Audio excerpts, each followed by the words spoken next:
කනෙක්ටිව් චතුර YouTube channel එකට ඔයාලා හැමෝම අදත් ඉතාමත්ම ආදරෙන් ගෞරවයෙන් පිළිගන්නවා. ඉතින් ගෙවතු වගාවේදී බණ්ඩක්ක පැල කර ගැනීමේදී සාමාන්‍යයෙන් අපිට දින 45ක් වගේ කාලයක් ගත වෙනකොට බණ්ඩක්කවල කරල් හැදෙන්න පටන් ගන්නවා. ඉතින් මේ විදිහට කරල් හැදිලා තවත් සති කිහිපයක් ගත වෙනකොට බණ්ඩක්ක කරල් දෙන එක අවසාන වෙලා ගහ වයසට යන්න පටන් ගන්නවා. ඉතින් මේ වීඩියෝ එකේදී මම ඔයාලට පෙන්නලා දෙන්න යන්නේ මේ වගේ කරල් හැදිලා අවසාන වෙච්ච පැලයකින් බණ්ඩක්ක පැල කප්පාදු කරලා දෙවෙනි වටේටත් බණ්ඩක්ක පැල වලින් කරල් ලබා ගන්න කොහොමද මෙන්න මේ ක්‍රියාවලිය කරගන්නේ කොහොමද කියන එක තමයි මම මේ වීඩියෝ එකේදී ඔයාලට පෙන්වලා දෙන්න යන්නේ. ඉතින් දැන් ඔයාලා දකින්නේ මේ සාමාන්‍යයෙන් මේ විදිහට පළදාව දීලා අවසාන වෙච්ච බණ්ඩක්ක පැල. ඉතින් අපි වීඩියෝ එකට ගිහිල්ලා බලමු කොහොමද මේ වගේ පළදාව දීලා අවසාන වෙච්ච කරල් හැදිලා අවසාන වෙච්ච බණ්ඩක්ක පැල වලින් නැවතත් දෙවෙනි වටේට බණ්ඩක්ක කරල් ලබා ගන්න මොනවද අපි කරන්න ඕනේ කියලා. මේ ඔයාලා දකින්නේ සාමාන්‍යයෙන් මේ විදිහට කරල් දීලා අවසාන වෙච්ච බණ්ඩක්ක පැලයක්. ඉතින් මේ වගේ පැලයක ඔයාලට පේනවා තැන්ටමත් මේ තැනින් අංකුර එන්න පටන් අරන් තියෙනවා. කොහොම නමුත් මේ විදිහට හැමතැනම අංකුර එන්න පටන් ගත්තම අපිට ගහෙන් හොඳ පළදාවක් ලබා ගැනීමට නොහැකි වෙනවා. එහෙම නැත්නම් මේ ගහට මේ පෝච්චියේ තියෙන පොහොර ප්‍රමාණයෙන් නඩත්තු කරගන්න බැරි ප්‍රමාණයේ අඩු ප්‍රමාණයක් වර්ධනය වුණොත් එහෙම පැලෙන් පළදාව ලබා ගන්න නොහැකි වෙනවා. ඒ නිසා සාමාන්‍යයෙන් අපි දැන් බණ්ඩක්ක පැල තරුණ කර ගැනීමේදී අපි කරන්නේ මේ විදිහට පළදාව දීලා අවසාන වෙච්ච බණ්ඩක්ක පැල දැන් ඔයාලට පේනවා මේ පළවෙනි මෙන්න මේ හරියෙන් කොලේ වැටලා තියෙනවා. ඊළඟට මෙතනින් කොලේ වැටලා තියෙනවා. ඊළඟට මෙතනින් කොලේ වැටලා තියෙනවා. සාමාන්‍යයෙන් මෙන්න මේ වගේ පුරුක් දෙකක් එහෙම නැත්නම් පුරුක් තුනක් තියෙද්දි අපි මේ පැලේ මෙතනින් කප්පාදු කරනවා. මම මේකේ පුරුක් දෙකක් තියලා කප්පාදු කරනවා. මේ විදිහට පුරුක් දෙකක් හෝ තුනක් තියලා කප්පාදු කරන එකෙන් අපි බලාපොරොත්තු වෙන්නේ ඊළඟට මේ පැලෙන් එන්නේ අලුතෙන් එක අත්තක් නැත්නම් අතු දෙකක් නැත්නම් අතු තුනක් තමයි උඩරිම වර්ධනය වෙන්නේ. ඒ අතු තුන නඩත්තු කරගෙන යාමට මේ පැලයට හැකියාව ලැබෙනවා. දැන් මේ පැලේ ගත්තොත් ඔයාලට පේනවා අනවශ්‍ය ආකාරයට මෙතනින් අත්තක් ඇවිල්ලා තියෙනවා. ඊට පස්සේ මෙතනින් දළුව ඇවිල්ලා තියෙනවා. ආපහු මෙතනින් එන්නෙනවා. මෙතනින් එන්නෙනවා. මේ විදිහට ගහේ උඩටම යනකම් අතු දාන්න පටන් ගත්තොත් එහෙම අපිට මේ ගහෙන් පළදාවක් හොඳ පළදාවක් නැත්නම් කරල් ලබා ගැනීම හැකියාව නොමැති වෙනවා. ඒකට හේතුව තමයි මේ පැලේට මෙච්චර විශාල අතු ප්‍රමාණයක් නඩත්තු කරගන්න නොහැකි වීම. ඒ නිසා සමහරලාට කුඩා ප්‍රමාණයේ කරල් හැදෙන්න පුළුවන්. සමහරලාට හැදෙන කරල් ගුණාත්මක බවින් අඩු වෙන්න පුළුවන්. ඉතින් මෙන්න මේ වගේ කරුණු කාරණා වළක්වා ගන්න තමයි අපි මේ ගහේ සාමාන්‍යයෙන් පුරුක් දෙකක් නැත්නම් තුනක් ඉතුරු වෙන විදිහට ගහ කප්පාදු කරන්නේ. මේ තුලින් අපිට හැකියාව ලැබෙනවා අතු කිහිපයක් පමණක් ගහෙන් නැවත වර්ධනය වෙන්න අවස්ථාව ලබා දෙන්න.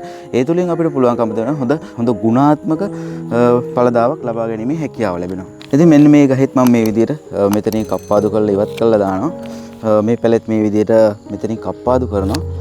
ඉතින් දැන් මේ පැලේ කප්පාදු කරන එකෙන් අපි බලාපොරොත්තු වෙන්නේ මේ පැලේට අලුත් ජීවියක් ලබා දෙන එක. ඉතින් ඒ නිසා අපි මෙයාට අලුතෙන් පෝෂණයක් ලබා දීමක් සිදු කරන්න ඕනේ. එහෙම නැත්නම් මෙයාගේ වර්ධනයට අවශ්‍ය මූලද්‍රව්‍ය සැපයීමකුත් අපි සිදු කරන්න ඕනේ. මේකෙදි අපි කරන්නේ නැවතත් මේ විදිහට පස බුරුල් කරගන්න ඕනේ. මෙයාගේ කලින් තියෙන පස් ප්‍රමාණය හොඳට බුරුල් කරලා මෙයාගේ මුල් පද්ධතියට අවශ්‍ය වාතාශ්‍රය ලබා ගැනීමට හැකියාව ලබා දීලා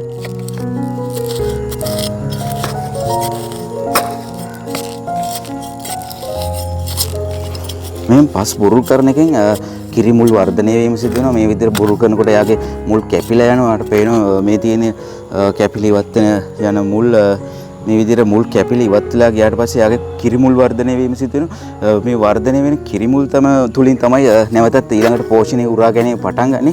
ඉතින් ඒ විදිහට පෝෂණය උරා ගන්න පටන් ගත්තම තමයි මෙයාගේ දෙවෙනි වර්ධනය වීම නැත්නම් දෙවෙනි වර මෙයාගේ පැලේ වර්ධනය වීම පටන් ගන්නෙ. ඊළඟට අපි කරන්න ඕනේ මෙයාට අලුතෙන් කොම්පෝස්ට් පොහොර සැපීම සිදු කරන්න ඕනේ. මොකද දැන් මේ තියෙන පොහොරවල පෝෂණය මෙයා උරාගෙන අවසానයි. ඒ නිසා මෙයාට කොම්පෝස්ට් පොහොර ටිකකුත් අලුතෙන් සපයලා දෙනවා නම් වඩාත්ම හොඳයි. මොකද එතකොට මෙයාගේ වර්ධනයේට දෙවෙනි වර වර්ධනයේට අවශ්‍ය පෝෂණය හොඳින් සැපීම සිදු වෙනවා. ඒ තුලින් අපිට මෙයාගෙන් හොඳ පළදාවක් ලබා ගැනීමේ හැකියාව ලැබෙනවා. ඉතින් අපි දැන් බලමු සති කිහිපයක් ඉඳලා කොහොමද මේ කප්පාදුවෙන් පස්සේ මේ පැලවලට මේක මොන විදිහටද බලපාන්නේ කියලා.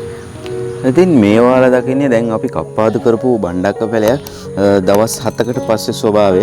ඉතින් ඔයාලට පේනවා දැන් දළු දාන්න පටන් අරන් තියෙනවා. අතුරුකිලි හටගෙන තියෙනවා. මේකේ තියෙන විශේෂත්වය තමයි කලින් වගේ නෙමෙයි මේ එන පොඩි අතුරුකිලි වල මුලින්ම මේ වගේ මල් පොහොට්ටුත් එක්කම තමයි අතුරුකිලි හට ගැනීම සිදු වෙන්නේ. ඉතින් ඒ නිසා අපිට ඉක්මනින්ම බණ්ඩක් කරලා ලබා ගැනීම හැකියාව තියෙනවා.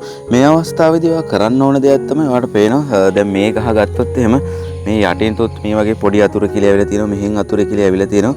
මේ ඔක්කොම අතුරු කිලි අපි වර්ධනය වීමට ඉඩ දෙන්නේ නැහැ. මොකද මේ හැම අතුරු කිල්ලකම අපිට කරල් ලබා ගැනීමට හැකියාව ලැබෙන්නේ නැහැ. ඒ නිසා අපි මෙතනදී සාමාන්‍යයෙන් හොඳ වර්ධනය වෙන ලක්ෂණ පෙන්වුම් කරන අතුරු කිලි එකක් හෝ දෙකක් ඉතුරු කරගෙන අනිත් මේ වගේ ප්‍රයෝජනයකට නැති මේ වගේ පොඩි අතුරු කිලි අපි කඩලා ඉවත් කරනවා. මොකද ඒ අතුරු කිලි වලට මේ පෝච්චියේ තියෙන පෝෂණය උරා ගන්න සැලැස්වීමෙන් අපිට කිසි ප්‍රයෝජනයක් නැති වෙනවා. මොකද ඒ තුලින් අපිට මේ පැලවලින් කරල් ලබා ගැනීමට හැකියාවක් ලැබෙන්නේ නැහැ. ඉතින් ඒ නිසා ඒ වගේ වැඩකට නැති පොඩි වර්ධනය වීමට හොඳින් වර්ධනය වෙන ලක්ෂණ පෙන්වුම් නොකරන අතුරු කිලි මේ වගේ කඩලා ඉවත් කරන එක සිදු කර ගන්නවා.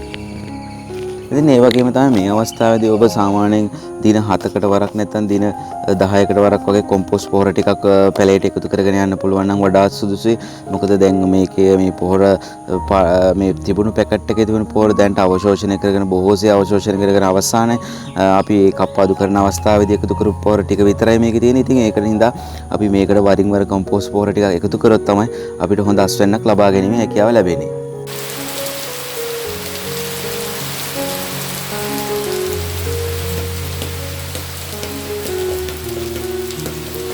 ඉතින් මේ වාල දකින්නේ හරියටම අපි කප්පාදු කරපු බණ්ඩක්ක ගස් වලට දින 14ක් නැත්නම් සති දෙකක් ගත වුණාට පස්සේ තත්ත්වය ඉතින් දැන් ඔයාලට පේනවා සාමාන්‍යයෙන් හොඳට අතු වර්ධනය වෙලා තියෙනවා. ඒ වගේම පොඩි කරල් හැදිලා තියෙනවා.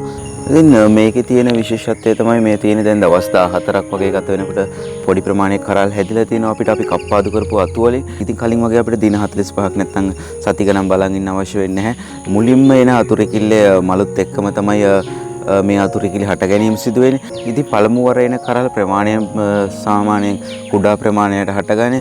ඉතින් ඒකට හේතුව තමයි මේ බැලුවොත් පළවෙනි වටේ හටගෙන තියෙන අතුරු කිලිත් මේ ආපු අතුත් කුඩායි. නමුත් පසුව එන අතු ලොකු වෙනවා. ඉතින් ඒ වගේම තමයි මේ කරල්තුත් ඊළඟට එන කරල් සාමාන්‍ය කරල් වගේ ලොකු වෙන්න පටන් ගන්නවා. ඉතින් මම විශ්වාස කරනවා මේ වීඩියෝ එක තුලින් ඔයා බණ්ඩක්ක පැලයක් වයසට ගිහුව බණ්ඩක්ක පැලයක් තරුණ කරගන්න ආකාරය නැත්නම් බණ්ඩක්ක ගහ කප්පාදු කරගන්න ඕනේ කොහොමද කප්පාදු කරලා දෙවෙනි වටේ අස්වැන්න ලබා ගන්න කොහොමද මෙන්න මේ වගේ තොරතුරු නිවැරදි ආකාරයෙන් දැන කියා ගන්න ඇති කියලා. ඉතින් මේ වගේ ඔයාලට ප්‍රයෝජනවත් වීඩියෝස් ඔයාගේ ළඟටම ගෙන්න ගන්න කැමති නම් පහළ තියෙන subscribe button එක click කරලා ඊළඟම තියෙන bell icon එකත් click කරලා තියාගන්න. එහෙම වුණොත් ඔයාලට පුළුවන්කම ලැබෙන මේ වගේ මම කරන වීඩියෝස් ඔයාගේ ළඟටම ගෙන්න ගන්න. ඉතින් එහෙමනම් අද වීඩියෝ එකත් එකතු වෙලා හිටපු හැමෝටම ගොඩක් ස්තුතියි. ඉතින් හැමෝටම සුබ දවසක්. අලුත් වීඩියෝ එකක හම්බ වෙන්න බලාපොරොත්තු වෙන්න. නතර වෙන්න මම චතුර.